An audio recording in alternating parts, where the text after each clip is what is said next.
পুরীর জগন্নাথ দেবের স্নান যাত্রার কথা তো আমরা সকলেই জানি, but would you believe me if I say যে এই একই স্নান পূর্ণিমা তিথিতে কলকাতার প্রাণ কেন্দ্রে অবস্থিত মহাতীর্থ কালীঘাটে থাকা সেই সতী অঙ্গের অভিষেকের প্রথা আজও কিন্তু রীতি মেনে চলে আসছে।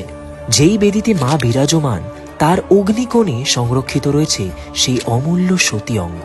বছরের এই একটি দিনে মন্দিরের দুজন প্রধান সেবায়েত মায়ের ভেতর থেকে বের করে আনে সেই রূপোর বাক্স সমেত সতী অঙ্গ।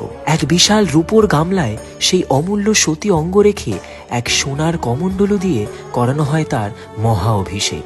এই স্নান বিধির পূর্বে সেবায়েতরা নিজেদের চোখ এবং হাত কাপড়ে মুড়ে ফেলেন, কারণ সতী অঙ্গের কোনো রূপ দর্শন বা স্পর্শ করা একেবারেই নিষেধ।